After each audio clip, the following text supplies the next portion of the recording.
Okay, awesome. Welcome, everyone. So we are going today to be doing one of a topic about Sefer Yeshayahu, the book of Isaiah. And one of the things that, one theme that really shows up in a few places in Sefer Yeshayahu is this kind of like vision of the future. It's gotten the name End of Days, which we'll talk about in a little bit. It's where the title of this class has come from. But in many places, Yeshayahu talks about this idea of the end of days or the future of kind of the Jewish nation and the Jewish people. And before we start, I would love to invite all of you to just do a little association. When you saw the title of this class or you found out about it just now, and we're going to be talking today about the end of days, right? Yeshayahu's version of the end of visions of the end of days. What are some things that you expect us to talk about? Things you know about the end of days that you've heard that maybe you know Yeshayahu talks about. What are some things, themes, ideas, questions, images that we could expect to encounter this evening? I'm going to give everyone a minute to type it into the chat so we could get started with a little bit of Kriyat HaMetim. Okay, Tchiyat HaMetim, good. The revival of the dead. Mashiach, okay. You could write it, call it out. That's fine. We could. Zev and Kevis, which say that again. Gar Zev and Kevis. Okay, this idea, this peaceful vision that right of the fox and the sheep are going to lay down next to each other. That there's this like super great Lion and the Lamb, great, like an amazing peace, revival of dead. Any other images? The end of times as we know it. Okay, the end of time as we know it. So that's it's part of the same part with beating swords into plowshares. Okay, great. The change, right? Which sounds like a very big change in the way the world functions. We have weapons. We're not going to have weapons anymore. Great. Any other thoughts? These are some pretty lovely. Good. The Beit HaMikdash. Thank you, Miriam. The recognition of God by all the nations. The recognition of God. Fantastic. Guys, some of the like more intense, maybe a little scarier stuff we're conveniently leaving out. I know some pretty scary stuff. What's the scary stuff? Gog and Magog. Gog and Magog, right? Okay, good. So the actual phrase Gog and Magog doesn't appear from Yeshayahu, but we have this sense that there's going to be like some kind of like violent, cataclysmic war, like destruction. And that also, right, seems, and so maybe, right, when we talk about the change in the world maybe is going to get destroyed, right? There's going to be some violence happening. So there's a lot of different themes, and some of them feel really opposite from each other. This idea that there's going to be a huge war, but also there aren't going to be any weapons, and that there's going to be kind of like the sense of judgment and punishment, and also things are going to be lovely and peaceful. So what's important for us to understand when we learn Sefer Yeshayahu, and I know that some of us have talked about it before, it's why we're not reading the Sefer in chronological order. This book is not written as a story. It's not linear. It's not like there was a first thing, second thing, right? There's no clear line here because really it's a collection of a lot of different like ideas and moments and messages. And so what we're going to get as we see when we learn different prophecies from Sefer Yeshayahu is that there are going to be some things that seem really conflicting and confusing within, even across the book and even within prophecies themselves about this kind of like future time that's coming for, that Yeshayahu prophesies. And what we're going to do is try to balance kind of covering ground with really like paying such careful attention to Yeshayahu's language. The Hebrew like is so beautiful. I can't even express it. So I'm going to like try to hold back sometimes, but we're going to really take a few moments to look at some of the Hebrew language and the way that Yeshayahu uses a lot of alliteration. There's alliteration is going to be a big onomatopoeia is definitely in play. Yes. Cock, bakok, you know. Yes, amazing. So we're good. Amazing. So a lot of alliteration. And it's important to remember for that reason that these prophecies, we read them from a book, right? These were not intended to be delivered in writing. These were things that people heard probably while they're in the middle of doing their shopping in the shuk. They like hear someone screaming something or saying something. And the language is evocative, not just in the message and what it's telling us about the future or the present or the past, but actually is evocative and gets people's attention from the way the language and the prophecies themselves are structured and written. And we're going to try to pay attention to that as well. So it's a tall order, but let's get started. And I encourage you to interrupt or point things out that you notice as we go. I'm going to post real quick in the chat the source sheet for those of us who do not have it yet. I'm also going to be doing a lot of screen sharing because I tried to color code things as I love to do. Okay, here we are. Okay, so we're going to begin with a prophecy that is at the very beginning of Sefer Yeshayahu. It's the end of his first parak, and it really it flows into the second parak. And in the second parak is where we're really going to see this language of Acharit Hayamim, the end of days. But this beginning piece is kind of the lead up to chapter 2, and so it's going to give us context for kind of what's coming. It's going to give us context for this, the event of the Acharit Hayamim. Yeshayahu begins with a really very strong language, and he really calls, he actually begins with the word Eicha, which really should catch our attention, right? Eicha is the word that we use, right? We use it in Megillat Eicha. It is a use that we use to cry out and to mourn, bemoan, and lament. And so we see already from the very first word, if he was walking through the shuk, he would scream Eicha, right? And everyone would know exactly what was about to come, that this is a lament, a sad and painful thing is coming. And he talks about Eicha hayta lezona kirya ne'emana, that we have this faithful city and she has become not faithful anymore. She's become like a zonah, like a harlot, like a prostitute. We're not going to spend time this week talking about the implications of the female imagery that's used in association with Yerushalayim. That'll be next week, so tune back in. And we're not going to talk this week about the very violent images that the Nevi'im used to talk about women. That'll be a different week also. But for now, right, it's important for us to see the way he captures everyone by getting their attention. How could it be that there is a zona, there's prostitution, and there's a change of what was. There was a faithful city, and now there's prostitute. She's a harlot. She was full of justice, righteousness lived in her, and now v'ata merachatzim, murderers. Right? He saves that for the end. It used to be beautiful, and bam, it's full of murderers. And so there's this reversal. And here we get a beautiful metaphor. Your silver has become dross, right? Kaspech haya l'sigim, right? And then your wine is mixed with water. Sav'ech mahul b'mayim. Okay? So both of these analogies are similar. What it means is you had something that was once valuable and you have ruined it, you've corrupted it, you've diluted it, and it is no longer as valuable as it once was. So dross, if you take a look at my footnote, it's some kind of scum, something yucky, maybe like a tarnish on a silver, but that's been really, that really rots at a metal, that makes it really yucky. And so we see here a kind of corruption. And so too, that's the same corruption that the faithful city has experienced. And here we have a beautiful alliteration. Sarayich sorurim.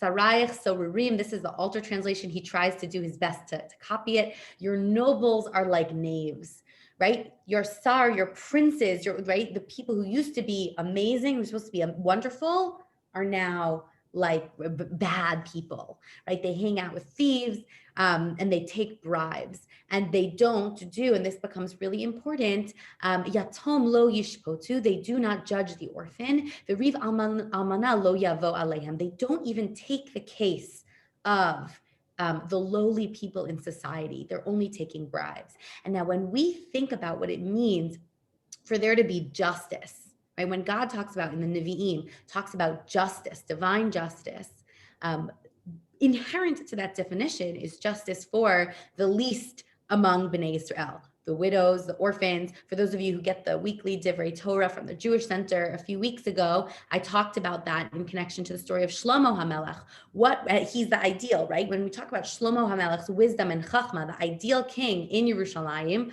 what was he doing with his wisdom?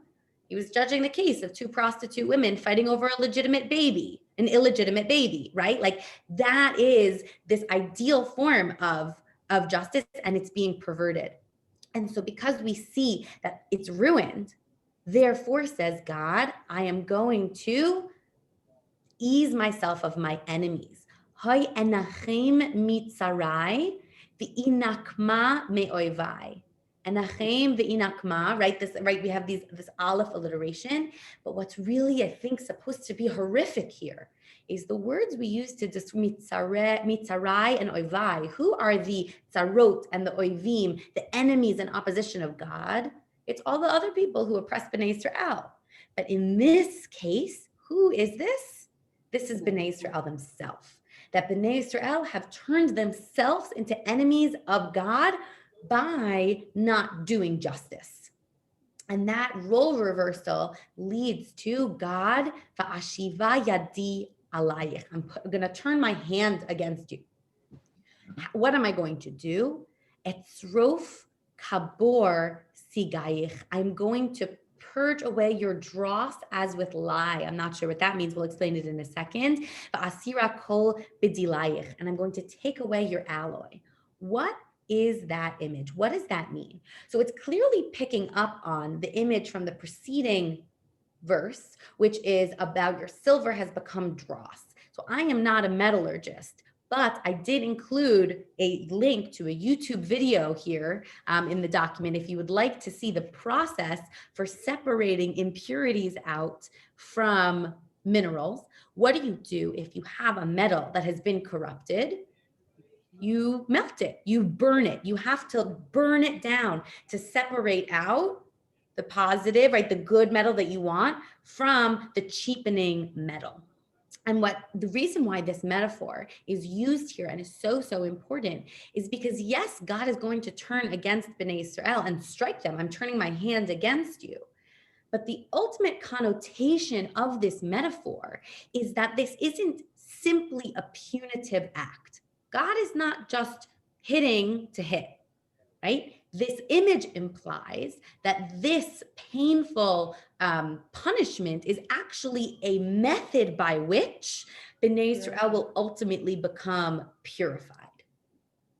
And that, therefore, leads us to Yeshayahu's next line. Once we are purified, then ashiva shoftayich kiverishona. We can then go back to the beginning. We can make the advisors, right? These nobles that turn to knaves. We can make them righteous like they were before. The acharei kain, and afterwards, yikarei lach ir hatzedek. The city of righteousness will be called Kiryat Ne'emana. So this, you'll notice, is the very phrase we used to describe Yerushalayim at the beginning of this little section. And so this whole section is structured to take us through a story. We once were faithful. Things got ruined. Things got mucked up. God then comes, turns God's hand against us, which is a painful experience, but ultimately aims at purifying us, so that we can then return to the quality that we once were, right? That's really the ultimate hope. And therefore, this parak concludes with a vision of what that will look like. Tzion b'mishpat tipadeh. It will be redeemed by justice. And v'shaveha b'tzedakah. And those who return to her will come through justice. That there is going to be a process, and that process itself will be just. And then and what will that process be? It's not all going to be lovely, right? V'shever poshim v'chataim yachtav. People who sin and people who do wrong are going to be punished, right? Ve'ozvei Hashem yichlu, people who have left God, people who are doing the wrong thing will be consumed. So what's the reason why this is an important prophecy for us to start with is it gives us a sense about how Yeshayahu balances these two ideas and how we ourselves are going to, when the ideas become even more separate, are going to have to think about integrating the pain and the destruction and the punishment with the positivity and this vision of a wonderful future. That these things are deeply intertwined, that because of human sinfulness, because of the lack of justice, there's been corruption, and that corruption has to be redeemed through an act of God. And once that violence takes place, we'll complicate this in a little bit, but once that violence takes place, that theoretically enables us to return or then arrive at a peaceful and just place. So that's going to be, I'm going to pause for one moment and take any comments or noticings about that, but that's really going to frame our discussion in a lot of ways.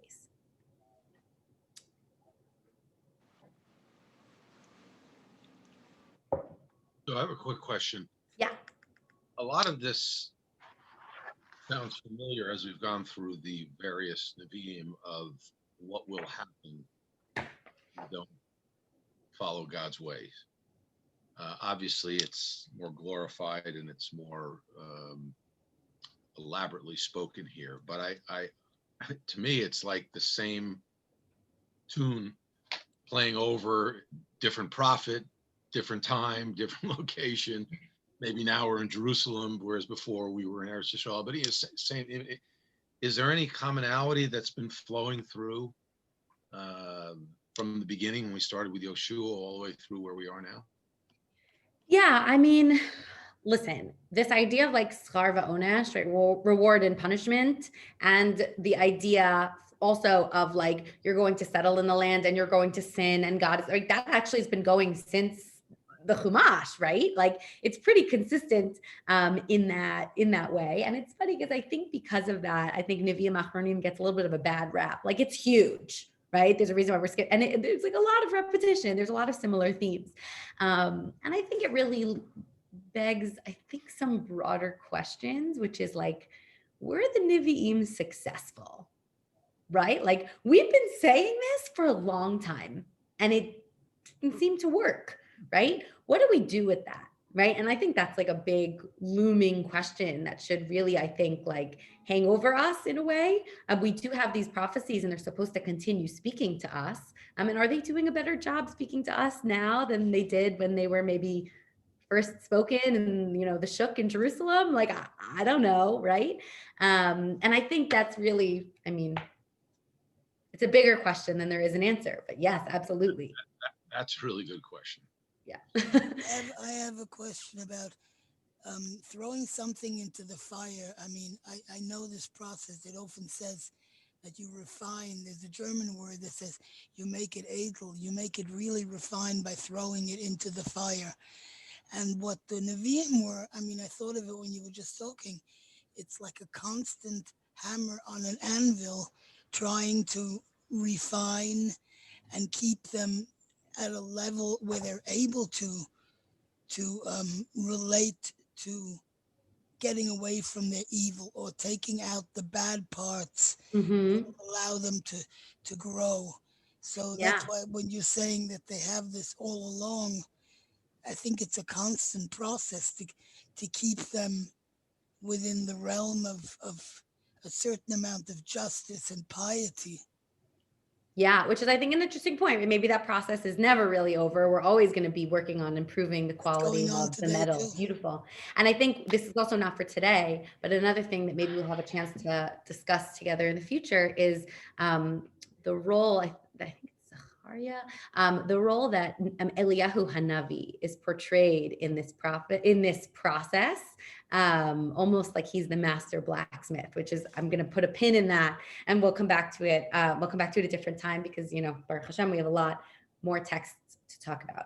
So I want to make sure we, oh yes. Speaking about Eliyahu, I mean, I can't recall exactly the way his prophecy works, but Yeshayahu here there's a lot of parallelism. If you did this wrong, so you're punished like this. You did this wrong, you'll be punished like this. I don't remember Eliyahu doing that. No, correct. Eliyahu is just get away from Baal, worship Hashem. Right. So the formats are very different. Eliyahu is a narrative Navi, right? He shows up in a narrative book. And so we hear actions he does, and he's not particularly poetic, which kind of makes sense when we think about his personality and like what we know about him. He's not a man of words. He's a man of actions, right? These prophets are trying to, persuade people and speak it with their words, which is why I want to actually, you talked about there being these clear parallelisms of like, you do this, you get this punishment. I just want to complicate that for us a little bit, that when we have these parallelisms and we look at Nevi'im Achronim, I want to challenge us not to take it literally, right? The things that these prophets are saying are not intended to be literal, meaning if you do this sin, this is the punishment. If you do this sin, this is the punishment, right? It's poetic. And we'll see that because they actually interchange a lot of their words. They're not consistent with the way they align sins and punishments and different kinds of behavior. The goal of these Nevi'im is not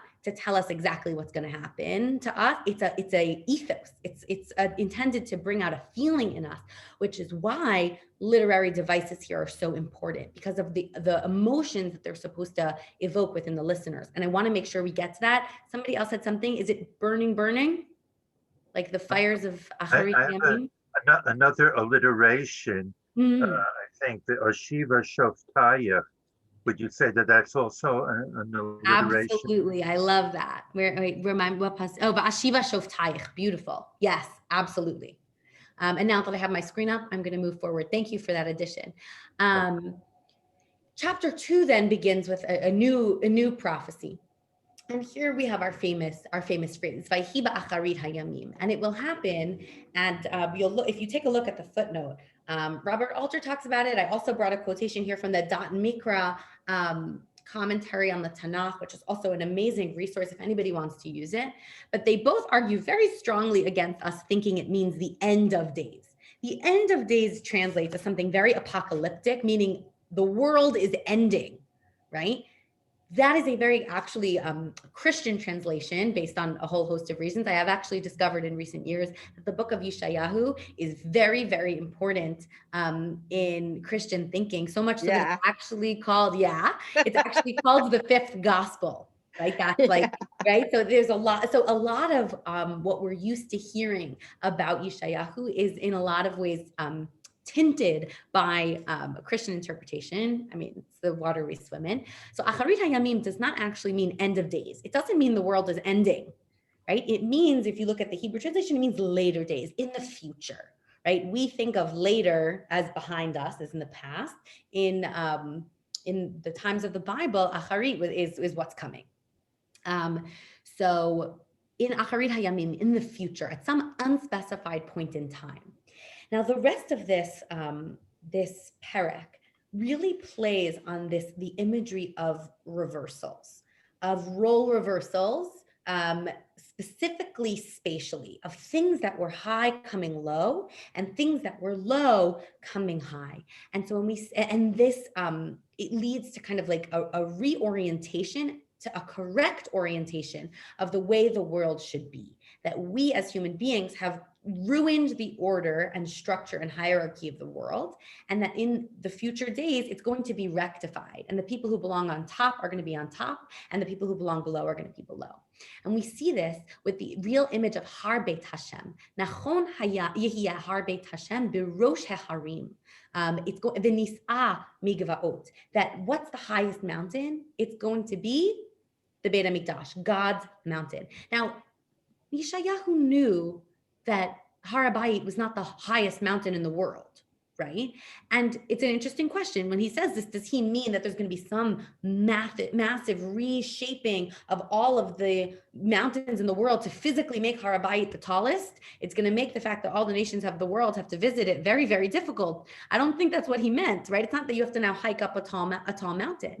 He's talking about ideologically that we are going to recognize that the highest point is going to be the Beit HaMikdash and the way we serve and serving God there, such that everyone is going to flow to it And everyone is going to go and say, Lechu v'na'aleh el har Hashem.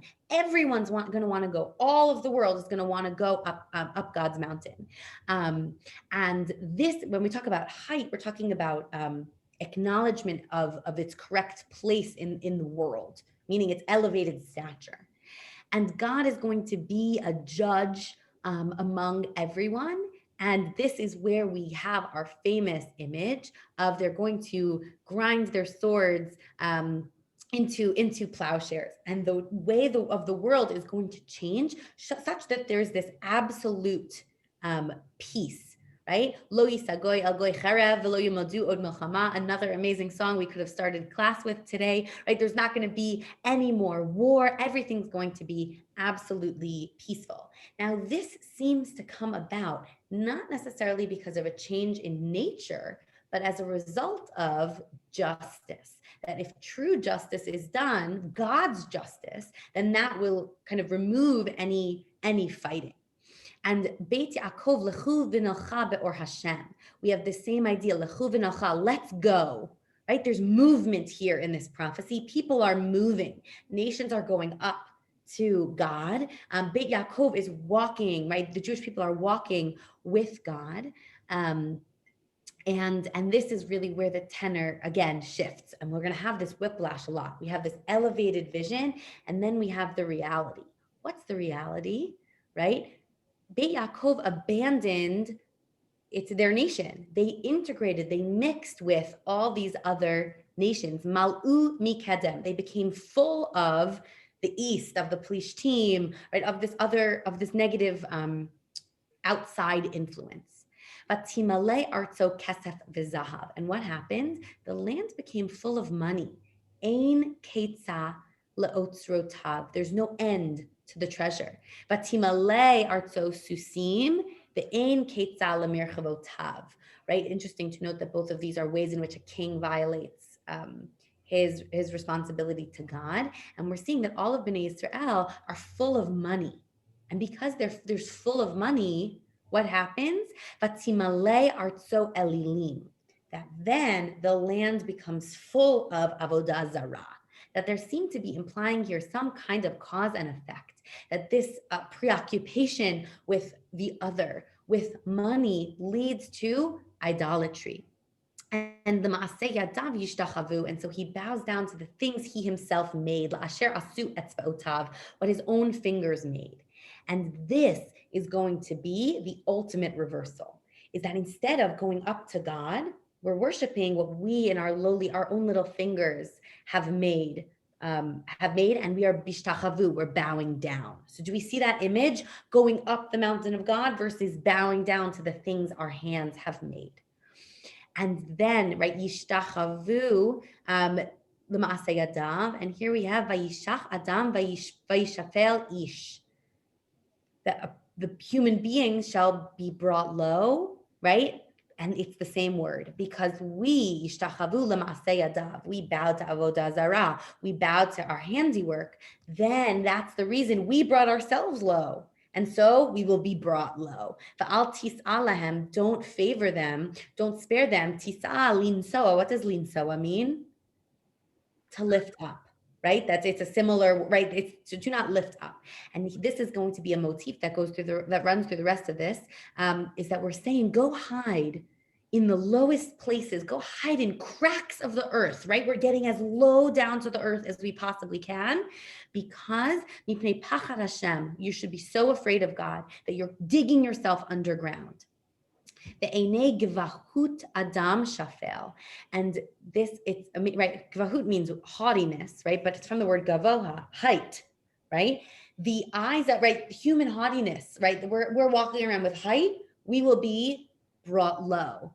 Right? V'shach ruach anashim, and human beings will be brought low. V'niskav Hashem levado bayom hahu, and God alone will be high bayom hahu on this day. And so we get again this reminder of, we're talking about bayom acharit hayamim, on this specific day. And this next piece is so beautiful. I learned a new literary word when I was preparing for this. The next psukim form something called an Anaphora. I hope I'm pronouncing that correctly. I liked it because the last 3 letters are my name. So it's an Anaphora, which is basically a section of poetry which is formed by the same sound or word repeating over and over again at the beginning of a line. Because what is that day of God? Ki yom lahashem tzvaot. It's God's day. Al, and then over. And then now we're going to list, it's God's day over all of these things. Al kol ge'evaram, al kol nis'a v'shatel, al kol arze halvanon. And you can see what are over these, all these things that God is going to be ruling over. It makes the sound like al kol 2 things, I'll call 2 things, I'll call 2 things, right? Over and over and over again. And it gives you this image of God being high over, right? Almost like it's like pounding into you the fact that all these things that we thought were strong as human beings, height, the cedars of Lebanon, tall towers, fortresses, the ships that, any handiwork of man, right? God is over that. And it's going to be brought low. And we're going to lower people. And I wanted to highlight this just to show you the way that Yeshayahu switches his word pairs. It was the opposite word pair here, right? We have these ideas of lower, higher here, right? We're bringing down haughtiness, and the same words are used here, reminding us, but switching them. And again, we have the theme, that God is going to be elevated. And when that happens, other gods will disappear, and they will again crawl into cracks in the dirt. The lowest, they're pushing themselves even lower. And so does that make sense? We have this height of God, this lowliness of man, to the point where we are, and the image being here, when we bow to idols, we ourselves are lowering ourselves. And so when God comes upon high, it's going to cause a fear that leads people to run and hide in the lowest possible place they could squeeze their bodies into. And that is a much more accurate reflection of the way the world should be. And by Yom Hahu, on that day, man will throw aside, right? He's going to fling away et elilei kaspo, et elilei zahavo, his idols of God and his gold and his idols of silver. And I love this line because what it does is it takes the 2 things that we originally listed separately before, and it shows how completely intrinsic they were. What were the things that drew Bnei Israel away at the beginning? It was kesef v'zahav. Your land is filled with financial affluence. And then your land, right? But these things are intertwined, that the affluence goes, right, that goes along with these idols, so much so that perhaps Yeshayahu is suggesting that the monetary success, this drive for money, is actually in itself the idol, right? That they're so intertwined that we perhaps treat money in an idolatrous way. And he's going to be low with these kind of other creatures. Again, we see the same image of him digging himself into the cracks and crevices. Bikumu la'arotz haaretz, when God gets up, la'arotz haaretz. Arotz is a hard word to translate, but it means to wreak havoc or to rip apart the aretz, la'arotz haaretz. That's like very jarring, like, wow, that's not what's supposed to happen to the earth, la'arotz haaretz. And ultimately, this prophecy concludes, Chilu lachem min ha'adam, right? Asher neshama ba'apo, like, stop paying so much attention to human beings who have breath, right? Ki bameh nechshavhu, what is he, right? Idols, things that we make, are man-made. And if we are turning things of our own handiwork, be it money, be it idols, or anything that we choose to worship that's ours, right? We are nothing. Right? We are transient, and God is eternal, and ultimately will then be brought and raised high.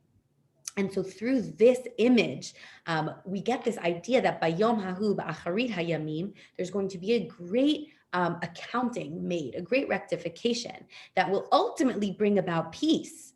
But in order for that to happen, there needs to be la'arotz haaretz. There's going to be a kind of radical destruction or change that happens to the world, such that we invert things. We invert people's positions, we invert the way people see the world, and we invert people's relationship to the things that they themselves have built. And this is, yeah, there's a lot more to do here. I'm going to pause again for one more minute before we move on to our next prophecy, which is going to introduce us to a lot of really new ideas. Does anybody have any comments or questions about this chapter?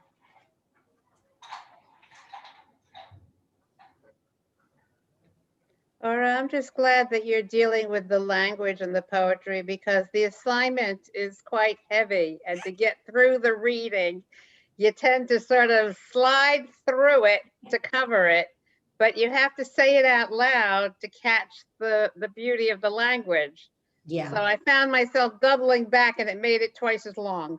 Good. Well, I'm happy that it then feels like we're talking about it, which is good. It is really, really beautiful. I'm trying to strike a balance. I hope that the explanations are clear for those of us who don't have a strong Hebrew background, but we could still appreciate kind of the really, I think, beautiful, really compelling language that the Navi uses. Ora?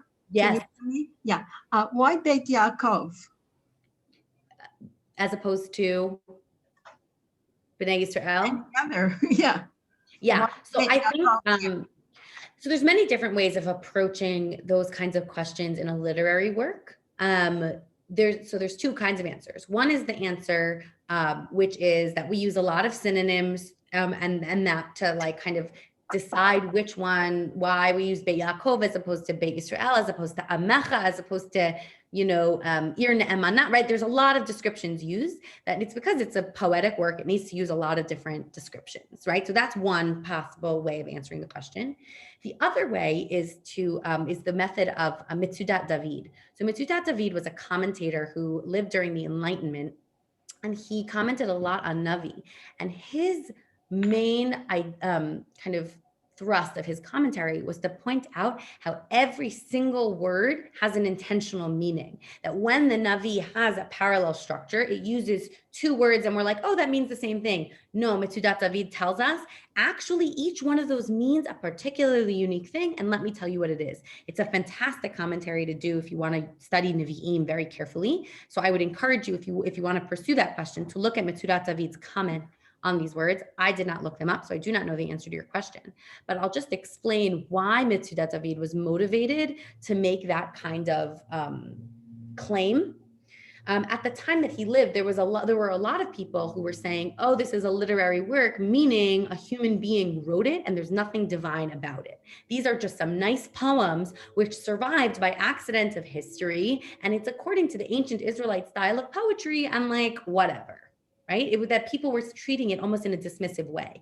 And Mitzudat David wrote his commentary in order to prove the divinity of these prophecies by saying they were so intentionally written that each and every word was really, really carefully thought out and has very serious significance, which is a very interesting theological stance, and clearly it has a very strong agenda, a polemic, you could say, right? A real strong defense of the sanctity of the Nevi'im. And so I do not have an answer to your question about why, but he would.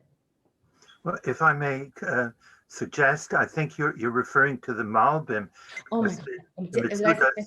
Mitzudat David actually says, "Oso davar b'milim shonot." Thank you so much. I'm totally confusing Mitzudat David and the Malbim. I stand corrected. Thank you. That was important. Okay. Is Yeshaya a socialist? So it's interesting. Is he completely anti-wealth? So it's interesting because I think a lot of people get their socialist slogans, or at least social justice. When people talk about the value of social justice as a prophetic value, one of the major prophets that they draw on is Yeshayahu. And we're actually going to see, if we get there, that when Yeshayahu talks about the destruction of the world, he's going to say it's the destruction that's going to take place societally, that it's so radical that the priests and the low people are the same, meaning the destruction is going to be so radical that it's going to destroy any kind of social hierarchy that we have, such that like everybody's the same, which is fascinating. And And I can't necessarily evaluate Isaiah on an economic level. That really should be a different shear. And shear number 7, the economics of Isaiah. I don't know that he's necessarily a socialist, but what I would say, and this is actually a theme that shows up in many Nevi'im, in Amos as well, that when Bnei Israel got affluent, their most affluent time periods, when they had these really successful kings, it seems like that led people to do injustice. And I think that the critique that, let's say, socialists make of capitalism, which is that it encourages the exploitation of the weak, right? That's not new, right? Like Yeshayahu said that, like, this is the way and the working of the world, right? And so maybe our solutions are different. Maybe in one case, we're waiting for like a radical reorganizing of the social structure by God. And like maybe one is, a radical reorganizing of the social structure through like elected officials. But right, like I see where the socialism comes, like where people who have those ideologies get these texts from, how they see that in Yeshayahu. I amend my question because it's an anachronistic question. It is. I would say it's more anti-wealth. Yeah, so I would say, I don't know that these terms definitely necessarily apply, but I think that Yeshayahu would agree that when you become preoccupied with anything, one of those things being wealth, it is a preoccupation from your service of God. And it really runs that risk then of taking your heart away from really like true service of God. I think we learned in Malachim that when they had wealth, that was a driver for Avodah Zarah, because there were political considerations, economic considerations, and they like with Chira Melech Tzor, why would they get together with them? Because the worshiping idols was associated with being part of, with assimilation, with associating with the others. And it had a lot of benefits. Right. Well, it's interesting you mentioned that, because the point about wealth immediately comes after the point about mixing with other nations, right? It says we've become filled with the East and with the Plishtim, right? And we've become filled with money and we've become filled with Avodah Zarah. That it's at a certain point a little difficult to separate between these things. And that Avodah Zarah had political and monetary benefits. So one led to the other. Absolutely. We're going to talk more about that when we do Amos. I hope I get to do Malachim, I think. Yeah. I'm going to sign up now. I'll email Rabbi Buchler, like, please let me do Amos. Okay, let's keep going because we have, oh boy, guys. It's okay. We're going to fly. Okay. Chapters 11 and 12 also contain a famous image, and it's this idea of a Mashiach, right? Or it's become associated with a Mashiach, an anointed. And this is the idea of Yatzach Utzer Migeza Yishai, V'Neitzer Mishorashav Yifra. Yishai Mishorashav, by the way, that's going to one of our word plays. And this idea that there's going to be a new sprout from the stump of Yishai, which is understood, is Beit David. It's been cut down, right? We know that the Malchut is in serious problems. We're going into exile, but there's going to be a new blossom from it. And then here we have again a beautiful alliteration with Chet and an Anaphora, which I now learned. V'nacha alav ruach Hashem, ruach chachma uvina, ruach etza ugvura, ruach da'at v'yirat Hashem, v'haricho v'yirat Hashem.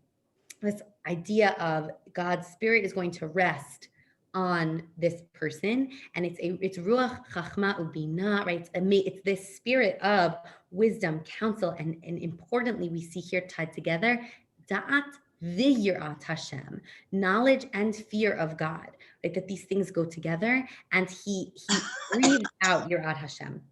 That he really is so totally a person of God, and this leads to a fascinating description of the way he judges.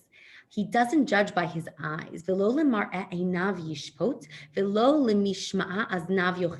doesn't go by what he sees and by what he hears, but rather he's clearly going by this ruach, the spirit of God that he has within him.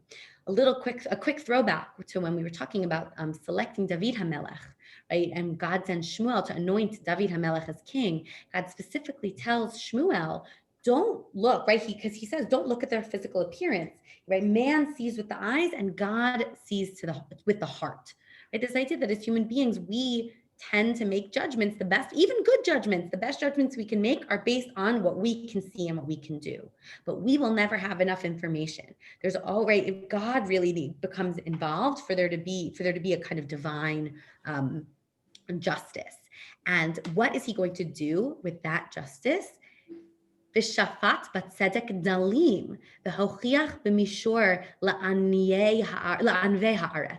That he's going to do judgment for the lowest people, the poor and the lowly. And this, I think, is a uniquely fascinating description. That up until now, we were talking about this rectification, and what brings about peace has to be done through justice, and that justice is sometimes violent and painful.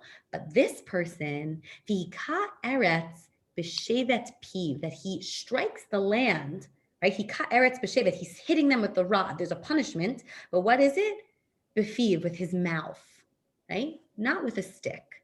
And the next line, u'v'ruach sfatav yamit rasha, that the evil are put to death with his breath, the breath of his lips. So we have here a really fascinating, odd, and divine juxtaposition of ideas. Because as human beings, the way we conceive of justice is violence. And we say till forever that why are we doing this? Why do we need there to be violence? Because ultimately that is going to bring about peace. And that is, as over and over again, proven to be a contradiction. How can you bring about peace through violence, right? It's a real big struggle, an ethical struggle that people who think about war and defense and intervening, right, in violence that takes place internationally, locally, right? Can one bring about peace through acting violently? And many places in Yeshayahu suggest that yes. But this Navi, what I think is so fascinating about this Ruach Hashem, is that it's describing the rectification of evil through judgment, through the words of your mouth, right? Through something that's actually inherently peaceful, which feels very miraculous to us, but will hopefully be something that will happen, Amir Tashem, in the times of Mashiach. And when that happens, we have absolute peace. This idea of the wolf, this is our famous phrase, the wolf will lie down with the lamb, the leopard with the goat, and the calf and the lion. Everyone is going to be peacefully laying down next to each other, and nobody will act with violence, because the earth will be filled with Da'at Hashem, ki mal'ah ha'aretz Da'at Hashem kimayim layam mechasim. The world is going to be covered with knowledge of God, right? And that knowledge of God will bring peace. For the sake of time, we're not going to go into this next piece carefully, but one very important image that Yeshayahu uses is the image of Yetziat Mitzrayim, that he compares what will come in the future to an experience we've had in the past, to the experience of coming out of Egypt. It will be on that day that Yosif Adonai Shenit Yado, God will put his hand a second time. Now, what is this putting the hand the second time? It may refer to way back in the times of Egypt, right? We talked about God's Roa Netuyah, right? God's outstretched arm, and God is going to, again, outstretch his arm to bring in the people. But we know that before in Yeshayahu, that Yad Hashem was turned on the people, right? In Perek Aleph, the Yad Hashem that was turned on the people was a hand of punishment. And so it's possible here that Yeshayahu is saying, now, yes, you've been punished, but now there's going to be a Yad Shenit. The other hand is going to gather you in and bring you in. And this hand will go and gather you, right? At Sha'ar Amo Asher Yishaer, that's another alliteration, right? At Sha'ar Amo Asher Yishaer, the remnant of his people that remain, Me Ashur Ume Mitzrayim, right? From all of these different places around the whole world. There's going to be an ingathering of exiles, and there's going to be internal peace. I wish we had time to go into this. We do not. We have internal peace within the Jewish people, and it's going to happen by God drying up waters, and it's going to create this highway that all of Bnei Israel are going to kind of like come across through this highway. There's going to be a great drying up of anything that's in the way. There's not going to be rivers or ocean in the way, and that is going to remind us, and they're going to walk through bina'alaim, in their shoes, right? The God's going to dry up the land, and then it makes it explicit. Misila, and the path is going to be lisha'ar amo. The path is going to remain for the rest of the nation. Asher yisha'er me ashur. Asher yisha'er me ashur. Asher amo, asher yisha'er me. Right. So that alliteration again. The remaining bnei Israel. Ka'asher haitali Yisrael bayom al to me'eretz Mitzrayim, on the day they left Egypt. So that bayom hahu, on that future day, will be just like bayom alotomi Mitzrayim, the day that we left Egypt. And just like on the day we left Egypt, we concluded that story with a song of praise. The next chapter in Yeshayahu immediately enters a song of praise to God that we'll say on that day, right? Bayom hahu, on that day, we're going to say, thank you so much, Hashem, although you raged against me, although there was pain, right? Now your wrath is withdrawn and you comfort me. And here another amazing famous song, Hine el Yeshuati evtach v'lo afchad ki aziv v'zimra'ya v'Hashem vayihi li Yeshua. We say this, right? Yishavta mayim besason minaya Yeshua. This is Havdalah. We say this every week. And it's the song that we're going to sing to God upon being redeemed. And you'll notice that the line here, 2 lines here from this line of this little poem that we're going to sing to Hashem is actually lifted from Az Yashir, that we're creating a connection between what was and what will be, which is consistent with this image that Yeshayahu has of Acharit Hayamim, of right Bayom Hahu, that judgment, ultimately restoring not a brand new thing. It's not going to be brand new. It's not that the whole world is going to be totally different. It's going to be brand new thing. No, it's actually a revival and a return to what was in the past. And this is, I think, the beginnings of where we get like this sense of Jewish history and the way we as Jews think about Jewish history. There's notes of that here in Yeshayahu's sense about what it means to be redeemed. That what it means to be redeemed is actually a return to our past. The next piece I'm going to run through really quickly. I just want to point out some really important things that have all been very beautiful for the most part, very beautiful images. Chapters 48 through 24 through 26 are a little bit more violent. And this is where we get these amazing, haunting onomatopoeias and alliterations. We have this image of what is going to happen to the world, that God is going to destroy and shred the world. Here we have, right, layman and priest shall fare alike, slave and master, housemaid and mistress, buyer and sender, lender and borrower, creditor and debtor. All of the people are going to be absolutely equal because the destruction is going to be so vast that there isn't going to be meaningful just human distinctions. Pasuk Gimel is a great example. Hibok tibok haaretz, v'hiboz tiboz, ki Hashem diber et devar hazeh, right?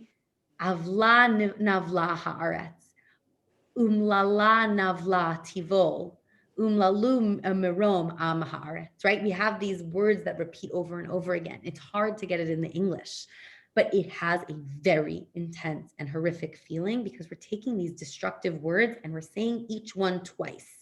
Plundered, right? Burned, right? Very, very violent imagery. And the reason for this, the Navi tells us, is that it's because we broke our brit with God. And I have to do this one also, right? We have here, right? Ve'omar, razi li, oy li, Bogdim bagadu, ubeged bogdim bagadu, right? It's like this amazing, right? It's hard to write. I waste away. Woe is to me. The faithless have acted faithlessly. The faithless have broken faith. It's not as good in the English, right? It's this like repetition. And some commentaries think that this kind of oral repetition is almost like you're stunned, right? That the Navi is speaking like he's totally overwhelmed and stunned to the point that he's babbling, right? That this destruction is going to be so absolutely horrific that it brings him to a loss of words, that he keeps repeating the same words over and over and over again. Beautiful images that I'm going to skip for the sake of time. If you want to find the ones I like the most, find the ones that I color-coded in the Hebrew. And yet we end this image of destruction, all of this destruction that takes place. But what happens in Chaf Bet? ve'usfu asefa asir al bor. They're going to be gathered in the dungeon as captives, but then we're going to have that they're going to be redeemed, that the moon shall be ashamed and the sun will be abashed, because God will reign on Har Tzion and Yerushalayim. And when that happens, Bnei Israel are going to be remembered. And when that happens, we have this a famous midrash. This is actually the source of a famous midrash. Hashem is going to prepare a banquet for all of the people. So this is where the midrash comes from, because the next parak begins with an image of the Leviathan, the Leviathan, which we're not sure what it is, some huge water beast. So there's this midrash that God is going to kill this beast and serve the flesh to Bnei Israel in this big banquet. I'm sure that the Leviathan had fins and scales, because otherwise it wouldn't be kosher. And this image, and then we have this idea that this eating, right? We have people sitting at a table eating at a banquet, and that God will swallow up death forever, right? Bila hamavet lanetzach. Death will be swallowed forever. We leave that line out of the amazing song that we started class with, Umacha Hashem Dim'ah, that on that day, God's going to wipe away our tears, and we are going to highlight God and say, well, God is up high on the mountain. To complicate quickly this point about death, however, in the next parak, which also has a wonderful collection of onomatopoeia, you'll see in red, we have two contradictory lines. We have this line, right, that says they are dead, they can never live, right? Meitim bal yichyu, rifaim bal yakumu, right? Once somebody dies, they can't be revived. And yet we then, a few sentences later, we say, yichyu meitecha nivelati yakumun, that we're going to revive the dead, like we're going to tell the dead that they're supposed to stand up, and it's going to be so happy because God can revive people from death. And so even within here, we have this very contradictory sense that there's some ending, some death that God can overcome or doesn't overcome or something, and ourselves are not clear. We'll get to why that is in one moment. I want to point out one more metaphor. This metaphor here is like childbirth. Right? Kimo hara takriv laledet, tachil tizak bechavleha, kein hayinu mipanecha Hashem. This idea of the screams that happen to a woman in childbirth. And that image is very, very right, because when we talk about this image, this vision that Yeshayahu gives, which has these horrific, mind-numbing images of horrors happening that are painful and right, very upsetting, and yet we also have these images of peace. That this image of childbirth is a very apt metaphor. That during childbirth, there's a lot of pain, there's a lot of suffering, there's blood, right? Like it's like Mir Hashem, one day I'll know, but I hear it's like not so pleasant, right? And yet there's a recognition that it is hopefully for a purpose that is beautiful and wonderful and peaceful at the end. Right? That there's going to be a constructive end to that pain and to that suffering. I see that there's hands. I'm going to end on one important point, which is an ironic point to end on, considering that we just spent the last hour talking about the end of days. But I cannot not share this last text from Rambam. So I encourage you to read it. But Rambam in Hilchot Malachim, where he talks about kings and then talks about Mashiach and talks about Acharit Hayamim, has a very long section where he basically says, you probably shouldn't have a shir titled Acharit Hayamim, right? Don't sit here spending your time talking about what's going to happen at the end of days. At the end of the day, it never made anybody frommer, right? That's basically Rambam's point, that we don't want to spend time dwelling on things that we can't ever know. And all these things there aren't going to be these radical change, or he makes some very interesting claims. And what's important here is that in this section, in Hilchot Malachim, almost all of his quotations come from Yeshayahu. That we recognize that Yeshayahu is the Navi, which talks about this the most. You'll see I bolded the psukim where he talks about Yeshayahu. He even ends on a point he begins and ends on points by Yeshayahu, where he says that you just have to believe that something's going to happen. We want to do it, right? Nevertheless, neither the order that these events occur nor their details are fundamental to religion. Thus, a person must never busy himself with all of these things regarding this matter, and we shouldn't make it any kind of belief. And at the end, really, and I think it's one way of thinking about the contradictions within Yeshayahu. Really, we don't know. We have no idea what's coming, what's in the future. And there are moments when it feels comforting to talk about it, or maybe moments where it motivates our behavior in a certain kind of way. And there definitely are questions, and there are reasons why we ask these questions about what's coming in the future. Will there be justice? Will there be a reason why I suffered? Will there be peace in the end, right? These are very human questions. And Yeshayahu validates that. And Rambam cautions us against spending too much time dwelling on these matters, because they're not really oh, sorry. I just changed my speaker. Disconnect. Okay, can you hear me? Sorry. They're ultimately not going to bring us much calmness of the heart. So if this was a disturbing class for you, I want to conclude with the words of the Rambam, which is basically that you should probably have ignored everything we talked about for the last hour. But if you found something beautiful, I am so happy, and I hope you walk away with that. Next week, we are going to look at Yeshayahu's use of metaphor, particularly his famous metaphor of the kerem, the vineyard, and also his extended use of the metaphor of Jerusalem as a woman, and thinking about how that imagery, that feminine imagery, is attached to Yerushalayim, what that implies, and how that's used, and maybe what some problematic implications there might be in using femininity as a metaphor for the city of Jerusalem. So I hope to see you all next week. I'm happy to stay for a few more minutes if anybody has any questions, but otherwise, Shavua Tov, everyone. So I have a question, Mark. Yes. So, and I think you partially started answering it. As someone mentioned before, that this is a lot of work, which we're happy to do. But it seems, my vision of a Navi is Samuel, because with Samuel, there was a cause and effect, and there was, you could follow. Now, if you're saying that the next 3 assignments, which are multiple chapters of Isaiah, are basically sit back, relax, and enjoy the poetry, because we're studying Shakespeare, I can understand that, and I'll start looking for the poetry and the beauty, as you said. But I've had a hard time trying to find any cause or effect in this story. None. Here's a genius, and he says magnificent things that are remembered throughout the centuries, but nothing happens. It doesn't seem to happen. Nothing happens. Yeah. And I understand also that it's hard to be, as someone said, it's hard to be a prophet in your own country. Nobody listens to you.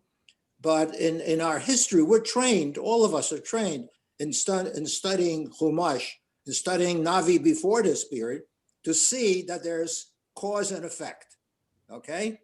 If you make a golden calf, there are bad things that happen right away.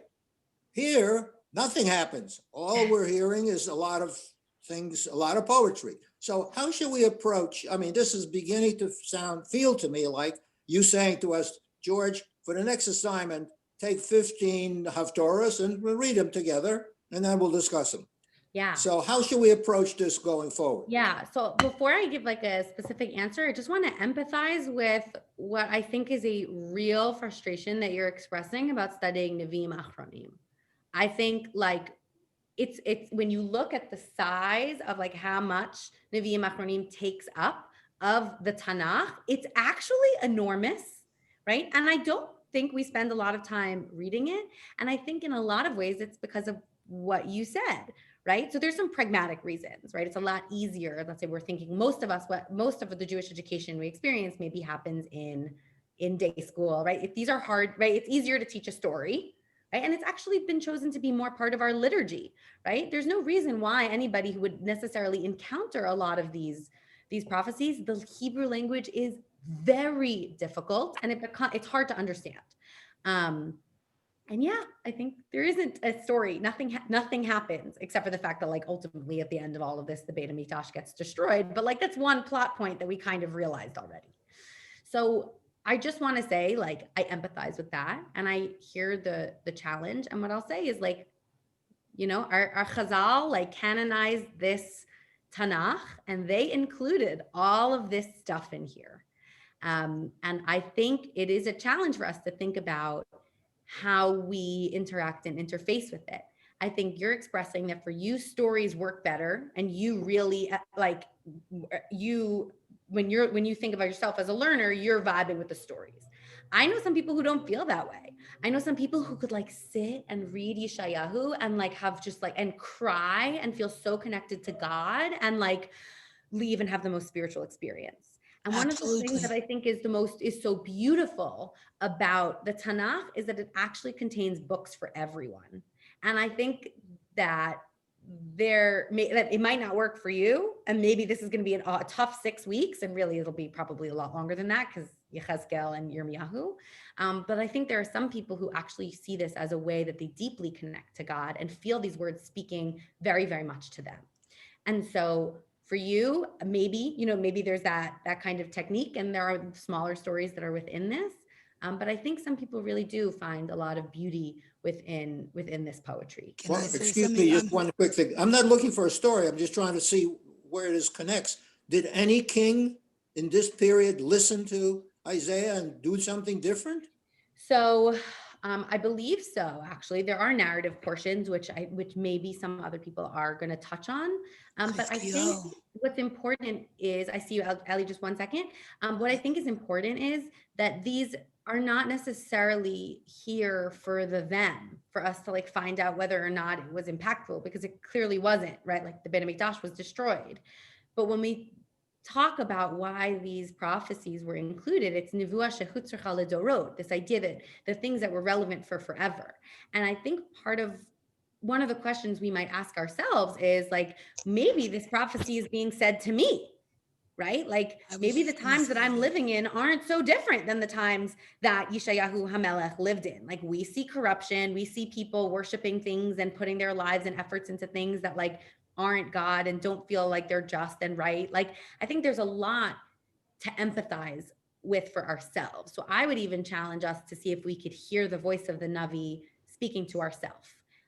If you're interested, Abraham Joshua Heschel wrote a magnificent book called The Prophets, where he talks about that, where he sees the voice of the prophet as being intended to be speaking to us directly, and that's clear, very compellingly. Yeah, that's clear. That is clear. That is clear. Yeah. So that's Thank what you. I would say. Thank you. I hope that was a little satisfying. Ora? Yes. Ellie wanted to say something, and then I was going to say that actually, I think that I was going to say exactly that. This kind of prophecy and the subject it deals with is much more relevant to us than ancient history, where they were living in a different society and all the things that they were confronted with were so different. This one, I mean, not everything. And I wanted to come back to what you said at the beginning. I kept thinking of the word, it's like massage, it's like very difficult and very harsh. And yet there's a caring element that's kind of soothing, and that Ellie, you're basically a Navi yourself. I'm excited to read the Nevuah that you do with that extended metaphor. I'm into it. No, it's just you said something that sort of set that off in my head. But it's a little bit of both, and it's kind of, I don't know, maybe it's Freudian. He's trying to motivate us if it's really bad, and then you to think about all the good things you're going to get if you give right. No pain, no gain. Cool. I don't know. I just think what fascinates me is, why was Yeshayahu, Isaiah, so potent for Christianity? I asked this the last time you. That was another class that I wanted to give, but I figured that wouldn't be an appropriate use of our time. But we could talk about it. I did a class with Ari Lam on that. Yeah, I attended it, but it's. I mean, there must be something long term about Isaiah if so many people picked up on it. Christians and others. Yeah. There must be a message there. I mean, I'm giving him the benefit of the doubt. That's generous of you. What's up, Yossi?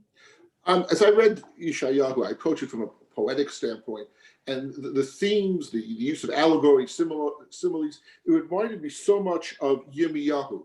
And there were poetry in Yamiyah which could be taken and put into Yeshayahu, and it would fit perfectly, and vice versa. What is the connection between the poetry of Yamiyah and the poetry of Yeshayahu?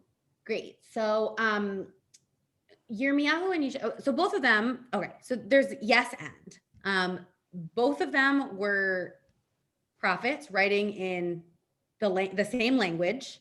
And there are clearly certain kinds of poetic convention, right? When we write poetry, let's say you're like in, taking a high school poetry class, you learn certain forms. There's the sonnet, there's the acrostic, there's the, right? Like that's just how we do poetry in English, right? So I think that to a certain extent, there's a sense of like what it means to do poetry in ancient Israel using biblical Hebrew, right? And you see that it's Yirmiyahu and some of the latter prophets also use similar structures, right? Hosea, Amos, etc. So there's definitely that similarity. I think at least this is my understanding, and this is a big generalization, but my sense is that Yeshayahu's language is a little bit more flowery. I think you talked about this with Rabbi Buchler. He is understood to come from a royal family and was prophesying to the elite, as opposed to Yirmiyahu, where is also kind of like similar, like there's parallelism and similar kinds of structure, but the language he uses is on a whole a little bit more simple. And that's one kind of distinction that's been brought up among Parshanim. But I do not have that. That would be my kind of beginning to answer your question. Awesome. Anyone else? Everyone's just hanging out to hear more Torah. Okay. Good night. Laila Tov, everyone. Shavua Tov. I hope to see you next week. Thank you. Thank you so much. Thank you. Thanks for listening to us. Thanks for contributing.